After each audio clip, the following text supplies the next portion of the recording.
अस्सलाम वालेकुम। आज हम बात करेंगे धोखे के लास्ट एपिसोड के बारे में।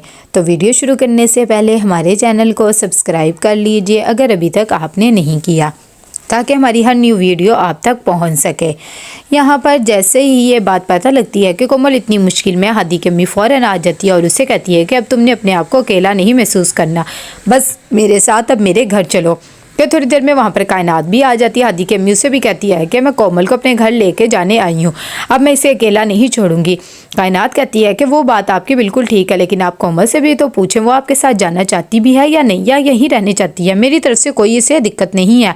थोड़ी देर में हादी भी आ जाता है और कहता है कि चलो, लेकिन कोमल मना कर देती है और कहती है कि मैं कायनात के साथ ही रहना चाहती हूँ। वो दोनों खामोशी से चले जाते हैं। यहाँ पर अहमद अपने उन्हीं दोस्तों के साथ फिर रहा होता है जिनके साथ उसने गाड़ी मिलकर लूटी होती है। इत्तेफाक से उतनी ही देर में कोमल और कायनात भी वहाँ से गुजरते हैं और कोमल पहचान लेती है उन लोगों को और कहती है कि इन्होंने ही हमारी गाड़ी ली है। कायनात और कोमल फ़ौरन नीचे उतरते हैं।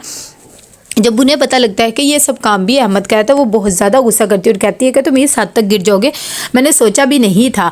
तभी अहमद कहता है कि नहीं नहीं, तुम्हें गलत फहमी हो रही है, ये वो लोग नहीं है, ये तो मेरे दोस्त हैं और तुम कुछ गलत समझ रही हो। लेकिन कोमल कहती है वही है। कायनात फ़ौरन उनकी वीडियो बना लेती है और कहती है कि अब ये पुलिस स्टेशन जाएगी और वही तुमसे तहकीक करेंगे।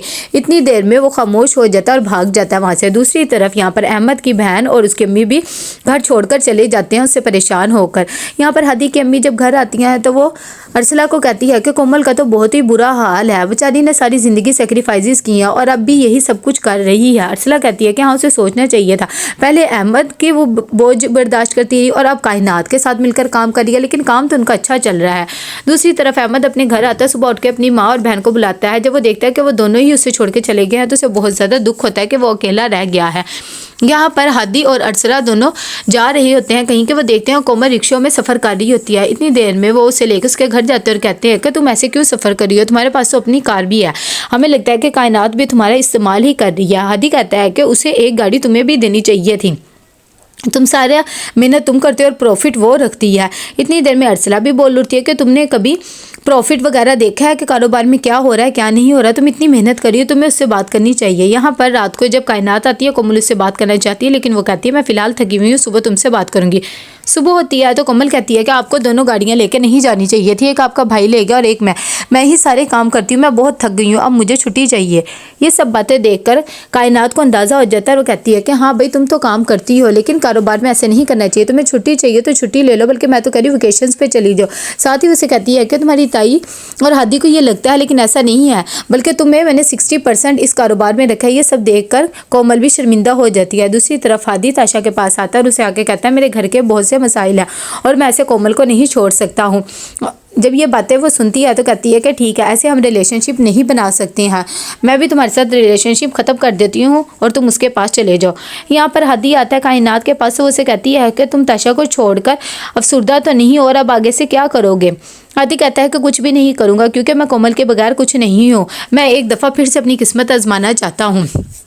इतनी देर में कोमल भी आ जाती है। वो कहती है कि अब मैं तुम्हारे साथ बिल्कुल भी नहीं जाऊंगी, वैसे भी मैंने बहुत ज़िंदगी ऐसे जी ली है दूसरों के आसरों पे, अब मैं सिर्फ अपने ख्वाब पूरे करना चाहता हूँ। हादी कहता है कि देखो, मुझे पता था ये सब कुछ हुआ, तुमने पहले भी मेरी ज़िद में अहमद से शादी कर ली और अब ये सब कुछ, तुम वापस मेरी तरफ आ जाओ। इतनी देर में वो कह के चला जाता है। कायनात आती है और कोमल को कहती है कि तुम फिर से अफसुर्दा हो रही हो, तुम्हें मजबूत होना चाहिए और अपने फैसले खुद लेने चाहिए।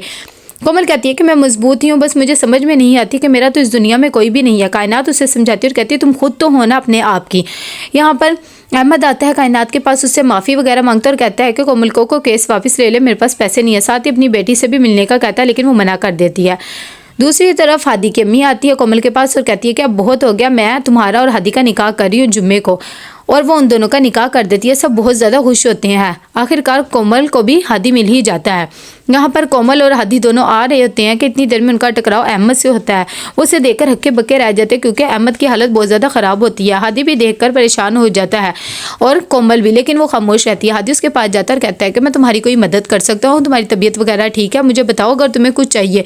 अहमद कहता है कि हाँ, तुम मेरी मदद कर सकते, बस तुम मुझे माफ़ कर दो, मैंने तुम लोग के साथ बहुत ज़्यादा गलतियाँ की हैं और वैसे भी कोमल ने अपना केस वापस लेकर मेरे पे एक एहसान कर दिया है। मैं तो सिर्फ अब अपनी बेटी का चेहरा देखने के लिए कभी इस गली में चला जाता हूँ। वो बहुत ही परेशान होता है। दूसरी तरफ हादी कोमल के पास जाता है जो कि बहुत अच्छी ज़िंदगी गुजार रहे होते हैं। वो कहता है कि तय अब्बू मेरे ख्वाब में आए थे और उन्होंने मुझे कहा था कि कोमल को कभी भी ना छोड़ना, तभी कोमल भी उससे मजाक करने लग जाती है। तो कैसा लगा आपको एपिसोड? लाइक कमेंट शेयर करके लाजिम बताइएगा। अल्लाह हाफिज़।